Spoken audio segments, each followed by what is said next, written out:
இன்னைக்கு பார்க்க போற மருத்துவம் கருப்பையில புழு இருக்குன்னு சொல்றாங்க. கருப்பையில புழு இருந்தா கண்டிப்பா கரு தரிக்கவே தெரிக்காது. நிறைய பேர் பாத்தீங்கன்னா 10 வருஷம் ஆச்சு கல்யாணம் ஆகி 18 வருஷம் 20 வருஷம் கணக்கு சொல்றாங்க. ஏன்னா கர்ப்பப்பை சுத்தமாவல, எவ்வளவு அணுக்களை கொண்டு போய் செலுத்தினாலும் எந்த ஊசி மூலம் செலுத்தினாலும் அங்க இருக்கிற அணுக்கள் அங்க இறந்து போயிடுது. ஏன்னா அங்க இருக்கிற புழு பூச்சின்னு சொல்லுவாங்க. அது அந்த பூச்சி கருப்பையில இருக்கிறதால அது அணுக்களை புற கொண்டுடும், அது சாப்பிட்டுரும். அதனால கருப்பை கெட்டு போயிருக்கும். அவங்க சிறுநீர் கழிக்கும் போது துர்நாற்றம் வீசும். அவங்க என்னன்னு அவங்களுக்கு தெரியாது, அரிப்புத்தன்மை இருக்கும், அடிவயிறு அவங்களுக்கு வலி இருந்துகிட்டே இருக்கும். அவங்களுக்கு முகம் பாத்தீங்கன்னா லேசா சுருங்கியே இருக்கும். ஏன்னா அந்த வருத்தம் அங்க கீழே வலிக்கும் போது முகம் தெரியும். ஏன்னா அகத்தின் அழகு முகத்தில் தெரியும். அப்போ முகம் கொஞ்சம் சுருக்கமா இருக்கும். அதிக அளவு கோபம் வரும். கோபம் யார் எதை சொன்னாலும் கோவிப்பாங்க. அவங்களுக்கு அந்த அளவுக்கு அந்த இது இருக்கும். அப்போ கர்ப்பப்பையில அந்த புழுக்கள் இருக்கிறதால சிறுநீர் கழிக்கும் போது எரிச்சலை உண்டாக்கும், அரிப்பை உண்டாக்கும். அவங்களுக்கு அதிக அளவு யோசிக்கிற திறமை குறைஞ்சிடும். எந்த நேரமும் அந்த அரிப்பு தன்மை அது இருக்கும். அப்போ அவங்களுக்கு வேலைக்கு போகாம வேலையவே வேணான்ட்டு விட்டுட்டு வீட்டுல இருந்தாலும் வீட்லயும் இருக்க முடியாது. வீட்டுல எல்லாரோடையும் சண்டை போட்டுக்கிட்டே இருப்பாங்க. இதெல்லாம் சரி செய்யணும். இப்போ உணவுப் பொருட்கள் எதுவுமே இல்லை. முந்தி பாத்தீங்கன்னா சாதாரணமா போனா பெண்கள் இவ்வளவு வேப்பலையை பிடிங்கி சாப்பிட்டு போயிடுவாங்க, மலை வேம்ப சாப்பிடுவாங்க. இன்னைக்கு எதை கொடுத்தாலும் நீங்க எதை சொன்னாலும் செய்யறதே கிடையாது. ஏன் கிடையாது? ஏதாவது ஒரு 2 மாத்திரை வாங்கி போட்டோமா சரியாயிடுச்சானா? நீங்க மாத்திரை வாங்கி போட்டதும் கர்ப்பப்பை சரியாயிடுச்சுன்னு நம்ம நினைக்கிறதுல குடல் புண்ணாயிடுது. ஏன்னா அது பக்க விளைவு இருக்குது. அதை கொஞ்சம் வேகமா சாப்பிட்டோம், ஒரு 10 மாத்திரை சேர்த்து சாப்பிட்டாங்கன்னா அதுவே பெரிய தொல்லையாயிடும். இதெல்லாம் விடாம அன்னைக்கு பாத்தீங்கன்னா நம்ம அம்மா செஞ்சு கொடுத்தாங்க, நம்ம பாட்டி செஞ்சு கொடுத்தாங்க, நம்ம தாத்தா செஞ்சு கொடுத்தாங்க. எப்ப அந்த பேத்தி நல்லாவட்டும், பிறக்க போற பிள்ளைங்க நல்லாவட்டும்னு அவங்க கொடுக்கும்பொழுது அது சரியாயிட்டு வந்துச்சு. இன்னைக்கு யார் கொடுத்தாலும் யாரும் வாங்குறது கிடையாது. அந்த அளவுக்கு கூட்டு குடும்பம் இல்லை, எல்லாருமே பிரிஞ்சு போயிருக்காங்க. எல்லாரும் ஒருத்தருக்கு ஒருத்தர் ஒன்றி வாழ்ந்தாதான் வாழ்க்கையே நல்லா இருக்கும். ஆனா அந்த கருப்பை புழுக்கு முக்கியமா சரி செய்யறதுக்கு புளிய இலை, புளியம்பழம் நம்ம பாக்குறோம். புளி வீட்டுக்கு எல்லாத்தையும் பயன்படுத்துறோம். ஆனா புளிய இலையை யாருமே பயன்படுத்துறது கிடையாது. புளிய இலை நிறைய பயன்களை தரக்கூடியது. புளிய இலையை பயன்படுத்தும் போது உள்ள இருக்கிற புழுக்களை மட்டும் வெளியேற்றக்கூடியது. புழுக்கள் வெளியேறுச்சுன்னா கர்ப்பப்பையில கரு தங்க ஆரம்பிச்சிடும்.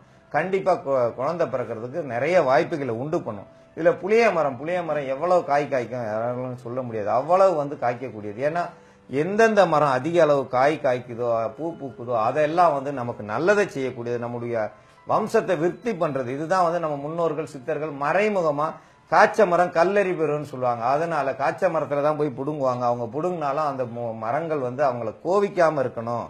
எல்லா மூலிகைகளும் உணர்ச்சி இருக்கு. அதனாலதான் நீங்க சாதாரணமா ஒரு இலையா கிளீனிங்கன்னா அந்த 10வது இலை வேற மாதிரி ருசி இருக்கும். ஒரே வட்டத்துல ஒடிச்சு அதை எடுத்துக்கிட்டோம்னா அதனுடைய முழு பலனும் கிடைக்கும். நீங்க பாத்தீங்கன்னா ஒவ்வொரு இடத்துலயும் பார்க்கும்போது ஒன்னொன்னா எடுப்பாங்க. அப்போ பாத்தீங்கன்னா வேற வேற மாதிரி ஆயிடும். ஒரே வட்டத்துல ஒடிச்சு எடுத்துட்டு வச்சிட்டோம்னா அதனுடைய முழு மருத்துவமும் நமக்கு கிடைக்கும். அதோட சேர்ந்து கருவேப்பிலை, கர்ப்பப்பையில மட்டும் வேலை செய்யறதால தான் இதுக்கு கரு வேப்பிலை. இது வேப்பிலை தான், கருப்பு வேப்பிலைன்னு சொல்லல. கருப்பைய காப்பாற்றக்கூடியது. கருப்பையில இருக்க அழுக்குகளை பூச்சிகளை கொல்றதுக்கு இந்த கருவேப்பிலையை பயன்படுத்தணும். இந்த கருவேப்பிலையை பயன்படுத்தும் போது கர்ப்பப்பை சுத்தமாகும். வெத்தலையை நம்ம பயன்படுத்தும் போது வெத்தலையை சாதாரண மென்னு சாப்பிட்டாலே கர்ப்பப்பையை சுத்தம் செய்யக்கூடியது. கர்ப்பப்பையில் உள்ள புழுக்களை வெளியேற்றணும் அப்படிங்கும்போது இதுவும் துணை செய்யக்கூடியது. அதனால தினந்தோறும் அவங்க வெத்தலை பாக்கு போட்டாங்க, தவறு கிடையாது. ஆனா இன்னைக்கு போடுற வெத்தலை பாக்கு வேற. அன்னைக்கு போட்டாங்கன்னா அவங்க ஜீரணத்துக்கும் உடல் ஆரோக்கியத்துக்கும் சீக்கிரம் நல்ல செரிக்கிறதுக்கும் அவங்க பயன்படுத்தினாங்க. துளசியை நம்ம பயன்படுத்துறோம். துளசியை பயன்படுத்தும் போது பெண்களுக்கு அதிக அளவு நன்மை செய்யக்கூடியது துளசி. பெண்களுக்கு மட்டும்தான் அதிக அளவு நன்மை செய்யும், ஆண்களுக்கு அதிக அளவு நன்மை செய்யாது. இதை வாரம் ஒரு முறை மாசம் ஒரு முறை எடுத்துட்டு ஆண்களுக்கு எந்த தவறும் செய்யாது. ஒரு நல்ல ஒரு புத்தியை கொடுக்கும், வேண்டாத எண்ணங்கள் வரவிடாது. துளசியை தினந்தோறும் சாப்பிட்டா அந்த மொத்தமா கல்யாணம் முடிக்கிற ஆசையே இல்லாம போயிடும். அதிக அளவு திமிர் பிடிச்சவங்களுக்கு துளசியை கொடுத்துட்டு வந்தோம்னா அந்த எண்ணத்தை மாத்தும். என்னன்னா அதிக அளவு திமிர்னா தவறா நினைக்க கூடாது. ஒரு கல்யாணம் விட்டுட்டு 4 கல்யாணம் முடிக்கணும்னு நினைக்கிறவங்க அந்த திமிரை குறைக்க கூடியது. அவங்க குடும்பத்துல மட்டும் இருக்கணும், குடும்பம் மட்டும் நல்லா இருக்கணும்னா அவங்க இதை வாரம் 2 முறை சாப்பிட்டு வந்தா குடும்பத்தை மட்டுமே கவனிக்கக்கூடிய எண்ணங்களை கொண்டு வரும், நல்ல புத்தியை கொடுக்கும். கிராம்பு பயன்படுத்தும் போது கருப்பையில உள்ள புழுக்களை கொல்லக்கூடியது. புழுக்கள் கொஞ்சம் கொஞ்சமா இதாகும். அதனாலதான் வெத்தலையில கிராம்பு வச்சு கொடுக்குறாங்க. கிராம்பு வச்சு மென்னு சாப்பிட்டோம்னா கர்ப்பப்பையில சுத்தமாகி அந்த புழு, கண்ணுக்கு தெரியாத புழுக்கள்னா நிறைய பேர் நினைப்பாங்க புழுவை காணமே. அதெல்லாம் இன்னைக்கு இருக்கிற தொலைநோக்கில பார்த்தாதான் தெரியும்.